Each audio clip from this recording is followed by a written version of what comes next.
Hello everyone, আমরা আগের সেশনগুলোতে WB সেটের প্রথম থেকে 40টা কোশ্চেন আলোচনা করেছি।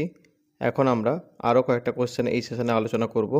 কোশ্চেন নাম্বার 41 এখানে চাওয়া হয়েছিল a square of k notation of n. তো আমরা জানি লোয়ারিং অপারেটর অনুযায়ী এ ক্যাপ ব্র্যাকেট নোটেশনে ket of n equal to হয়ে থাকে root of n eigenvalue, আর স্টেট হয়ে যায় এনের জায়গায় n-1। তো সেই প্রপার্টি অনুযায়ী যদি আমরা এ স্কোয়ারের মান চাই তাহলে আমরা করতে পারি A cap of Kate N. তাহলে সেই অনুযায়ী যেটা মিলছে স্টেটটা হয়ে যাবে n-1 প্রথমে, আর একবার এ অপারেটরটা অপারেট করার ফলে n-2 স্টেট হয়ে যাচ্ছে n-2, আর আইগেন ভ্যালু আসছে আন্ডার এন অফ n-1, অর্থাৎ অপশন এ কারেক্ট। পরের কোশ্চেনে টানেলিং প্রবাবিলিটি চাওয়া হয়েছে। রেক্ট্যাঙ্গুলার ব্যারিয়ারের ক্ষেত্রে টানেলিং প্রবাবিলিটি হয়ে থাকে e/-2k a, এবং k এর মান হয় √2m v-e আন্ডার এইচ কাট স্কোয়ার। তো এখানে ভ্যালুগুলো দেওয়া রয়েছে ভি, ই এবং হচ্ছে মাস তো আমরা জানি ইলেকট্রনের। এইচ কাটের মান বসিয়ে দেওয়া হয়েছে, তার ফলে আমরা পেয়ে যাচ্ছি কে এর ভ্যালু। এবার এই কে এর ভ্যালুটা বসানোর ফলে যেটা দাঁড়াচ্ছে সেটা হচ্ছে টানেলিং প্রবাবিলিটি e/-29, অর্থাৎ অপশন ডি এই কোশ্চেনের কারেক্ট অ্যান্সার। পরের কোশ্চেনে বলা হয়েছে নাম্বার অফ ইন্টারনাল নোড কতগুলো হবে nth স্টেশনারি স্টেটের জন্য ইনফাইনাইট স্কোয়ারাল পোটেনশিয়ালের ক্ষেত্রে। আমরা জানি ইনফাইনাইট স্কোয়ারাল পোটেনশিয়ালের ক্ষেত্রে ইন্টারনাল যে নোডসের সংখ্যা হয় সেটা হচ্ছে n-1 হয় n স্টেটের জন্য। তো এটা একটা ওয়েল নোন রেজাল্ট, তো এটা না করলেও হবে। জাস্ট যদি তুমি দেখতে চাও গ্রাউন্ড স্টেটের জন্য n=1, তাহলে তখন ইন্টারনাল নোড হয় 0, আর যদি n=2 না হয় অর্থাৎ ফার্স্ট এক্সাইটেড স্টেট হয় তখন নাম্বার অফ ইন্টারনাল নোড হয়ে যায় n-1, অর্থাৎ একটা। যেমন দেখতে পাচ্ছ এখানে 0 to a এই ব্যারিয়ারের মধ্যে a/2তে একটাই মাত্র ইন্টারনাল নোড পাওয়া যাচ্ছে ফার্স্ট এক্সাইটেড স্টেটের জন্য, বাট গ্রাউন্ড স্টেটের জন্য পাওয়া যাচ্ছে না। অর্থাৎ স্পেসিফিক n স্টেটের জন্য আমরা ইন্টারনাল যে নোড পাই সেটা হচ্ছে n-1। পরের কোশ্চেনে বলা হয়েছে যে ফোর্স কতটা লাগবে তো ফার্স্ট এক্সাইটেড স্টেটের জন্য। তো 1D ইনফাইনাইট পোটেনশিয়াল বক্সের ক্ষেত্রে En = হয়ে থাকে n²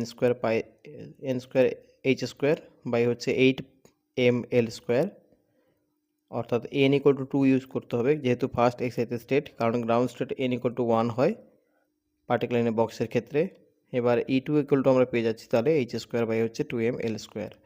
এবার এখানে ফোর্স যেটা হবে সেটা হচ্ছে -dE/dl। তো এখানে ই এর জায়গায় আমরা E2 ইউজ করব ফার্স্ট এক্সাইটেড স্টেটের জন্য।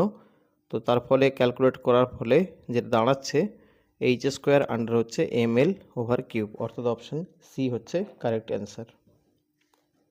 পরের কোশ্চেনে এনার্জি চাওয়া হয়েছে।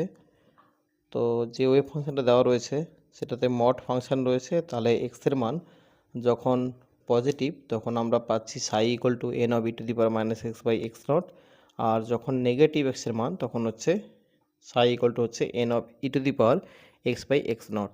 এবার গিভিন কন্ডিশন অনুযায়ী পজিটিভ রিজিয়ানে আমরা যদি d2ψ/dx² বের করি তাহলে সেটা পাচ্ছি 1/x0² এবং সঙ্গে হচ্ছে সাই এক্স। এবার আমরা যদি শরঞ্জের ইকুয়েশনে বসাই তাহলে আমরা পাচ্ছি -h²/2m এবং d2ψ/dx² জায়গায় 1/x0² সাই এক্স বসানো হচ্ছে, তো plus V of x of Sai x = e Sai of x. এবার এখানে বাউন্ডারি কন্ডিশন বসিয়ে দিলে অর্থাৎ at x tends to infinite potential হচ্ছে 0 হয়, তার করসপন্ডিং আমরা এনার্জি যেটা পাচ্ছি সেটা হচ্ছে -h² আন্ডার 2mx0²। তো এটাই হবে energy of the particle. Next কোশ্চেনে চাওয়া হয়েছে probability finding the electron with spin down কেসে কী হবে। তো 2p হাফ আছে, তার মানে এল এর মান হচ্ছে 1, যেহেতু পি রয়েছে তার মানে l = 1, আর এখানে মাল্টিপ্লিসিটি রয়েছে 2, তার মানে 2s+1 থেকে s এর ভ্যালু হচ্ছে হাফ, আর নিচে যেটা থাকে সেটা হচ্ছে জে হয়, জে হচ্ছে তাহলে দেওয়াই আছে হাফ। তো দেন এম জে কী হয়, প্লাস মাইনাস জে এবং ইনক্লুডিং জিরো, মানে প্লাস জে থেকে মাইনাস জে, তাহলে এখানে আমরা M J equal to half নিচ্ছি। এবার এটা একটু লেন্দি কোশ্চেন ছিল যদিও, কিন্তু এটা আমরা যদি সিজি কোএফিসিয়েন্ট নেই আর কি, তাহলে এল ইকুয়াল টু 1, তাহলে এস ইকুয়াল টু হাফ। সেই অনুযায়ী আমরা সিজি কোএফিসিয়েন্ট যদি লিখি তাহলে পাচ্ছি আপ ডাউন কেসে এরকম একটা রেজাল্ট। এবং এখানে বলেছে ডাউন স্পিন ডাউন কেস, তার অর্থাৎ M S equal to minus half নিব। তার ফলে আমরা পেয়ে যাচ্ছি অ্যামপ্লিটিউড যেটা হবে সেটা হচ্ছে যেটা ফ্র্যাকশন রয়েছে তার মড স্কোয়ার, অর্থাৎ 2/3। অর্থাৎ স্পিন ডাউন কেসে প্রবাবিলিটি হচ্ছে ইলেকট্রনটাকে খুঁজে পাওয়ার, সেটা হচ্ছে 2/3। পরের কোশ্চেনে রেশিও চাওয়া হয়েছে E5 মাইনাস E4 আন্ডার হচ্ছে E2 মাইনাস E1। তো এখানে একটা পোটেনশিয়াল যেটা দেওয়া রয়েছে V of not X by হচ্ছে এক্স নট হোল ওভার 100, অর্থাৎ এখানে যদি দেখি তো V is proportional to X over 100। তো যে কোনো ভ্যালু হোক না কেন এক্সের, সেটা পোটেনশিয়াল যখন ডিপেন্ডেন্সি হয় আর কি, সেটা যতই হাই ভ্যালু হোক সেটা 1D, মানে হাই হলে কি হবে যে 1D পোটেনশিয়াল বক্স হবে।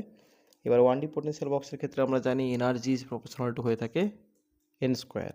তাহলে সেই অনুযায়ী E5 এর জায়গায় আমরা লিখতে পারি 25, আর E4 এর জায়গায় লিখতে পারি 16। সিমিলারলি E2 এর জায়গায় 4 আর E1 এর জায়গায় 1। তো সেটা ক্যালকুলেট করলে যেটা রেশিও দাঁড়াচ্ছে সেটা হচ্ছে 3। এরপরে কোশ্চেনে লোয়েস্ট আইগেন ভ্যালুর জন্য 10% অ্যাকুরেসি কত হবে সিস্টেমে সেটা চাওয়া হয়েছে, এবং স্পিন হচ্ছে 4 পার্টিকেলের ক্ষেত্রে একটা হ্যামিল্টনিয়ান দেওয়া রয়েছে। তো হ্যামিল্টনিয়ানটা রয়েছে 4j² মাইনাস হচ্ছে jx² প্লাস হচ্ছে হাফ এইচ কাট jz। তাহলে ওখানে আমরা jx² এর জায়গায় লিখতে পারি 1/3j², সমস্ত কম্পোনেন্ট অনুযায়ী ধরলে আর কি, কারণ jx² plus jy² plus jz² equal to হয় j², এবং l ইকুয়াল টু 0। আর তাহলে j ইকুয়াল টু হচ্ছে s, সেটা 4, এবং j এর যদি আমরা আইগেন ভ্যালু লিখতে চাই j ইন্টু j প্লাস 1। তো এগুলো সব বসে দেওয়ার পরে যেটা পাচ্ছি সেটা হচ্ছে 20 into 11/3 plus half of m j, আর সঙ্গে হচ্ছে এইচ কাটা স্কোয়ার। এবার এখানে লোয়েস্ট আইগেন ভ্যালু বলেছে, তাহলে এম জে এর ভ্যালু এখানে লোয়েস্ট কি হবে যে -4টা হবে। তো সেই অনুযায়ী এইচ আসছে 71.33 এইচ কাটা স্কোয়ার। তো এটাও কোশ্চেন আসতে পারতো, বাট এখানে চেয়েছে এর হচ্ছে কি 10% অ্যাকুরেসি, তার মানে দাঁড়িয়ে যাচ্ছে 7.133। তাহলে যেটা দাঁড়াচ্ছে সেটা হচ্ছে কি ডেল্টা এইচ যেটা আসা উচিত তার জায়গায় অ্যাকুরেসি অনুযায়ী এত, তাহলে বিয়োগ করলে 64 এইচ কাটা স্কোয়ার, অর্থাৎ অ্যান্সার হবে অপশান বি। পরের কোশ্চেন হাইড্রোজেন অ্যাটম থেকে দেওয়া হয়েছে এবং 1 স্টেটের জন্য, এবং এখানে চাওয়া হয়েছে আনসার্টেনটি রেডিয়াল ডিস্টেন্সের। তো আমরা জানি যে হাইড্রোজেন অ্যাটমের ক্ষেত্রে এক্সপেকটেশন ভ্যালু যেটা হয় 1 স্টেটের জন্য, আর এর এক্সপেকটেশন ভ্যালু হয়ে থাকে 3a0 বাই হচ্ছে 2, আর আর স্কোয়ারের এভারেজ ভ্যালু হয়ে থাকে 3a0²। তো এগুলো ওয়েল নোন রেজাল্ট। তো এই দুটো রেজাল্ট যদি তোমার মনে থাকে তুমি খুব সহজেই করতে পারবে, অথবা তুমি এগুলো ক্যালকুলেটও করতে পারো এভারেজ ভ্যালু কনসেপ্টে। তো এই দুটো রেজাল্ট জানতে হবে। তো জানা থাকলে তুমি এখানে যেহেতু বলেছে রেডিয়াল ডিস্টেন্সের আনসার্টেনটি, তো সেটা হচ্ছে ডেল্টা আর ইকুয়াল টু কী হয় √অফ আর স্কোয়ার এভারেজ মাইনাস হচ্ছে আর এর এভারেজের স্কোয়ার। তো এই দুটো ভ্যালু বসিয়ে দিলে যেগুলো হয়ে থাকে ভ্যালু, তাহলে আমরা পেয়ে যাচ্ছি অপশান বি, অর্থাৎ delta R uncertainty of the radial distance সেটা দাঁড়াচ্ছে √3a0 বাই হচ্ছে 2, আর যেখানে a0টা হচ্ছে বোর রেডিয়াস, অর্থাৎ অপশান বি কারেক্ট। নেক্সট কোশ্চেনে চাওয়া হয়েছে যে লোয়েস্ট এনার্জি আইগেন ভ্যালুর ক্ষেত্রে 10% অ্যাকুরেসি কী হবে। তো এই কোশ্চেনটার ক্ষেত্রে ফার্স্ট যেটা করতে হবে সেটা হ্যামিল্টনটা লিখতে হবে থিটার ফর্মে, এবং দেন ওখানে পার্টারবেশন ইউজ করলে আমরা লোয়েস্ট এনার্জিটা পেয়ে যাব, যেটা হচ্ছে -h² আন্ডার হচ্ছে 16mr², আর তার করসপন্ডিং বলেছে 10% অ্যাকুরেসি, তাহলে সেটা করলে দাঁড়াবে যেটা হচ্ছে -h² আন্ডার 4ml², অর্থাৎ অপশান বি কারেক্ট। এখানে energy perturbation first order second order দুটোই লাগাতে হবে, তো সেই অনুযায়ী অ্যান্সার আসছে যেটা হচ্ছে বি। তো এখানে আমরা আরও 10টা কোশ্চেন আলোচনা করলাম, পরের সেশনে আরও বাকি কোশ্চেনগুলো আমরা আলোচনা করব এবং এক্সপেক্টেড কাট অফ কী হতে পারে, ফেভার লেভেল কেমন ছিল, সেটাও আমরা একটা সেপারেট ভিডিওতে আলোচনা করব। তো এখন এই পর্যন্ত, দেখা হচ্ছে পরের ভিডিওতে। Thank you.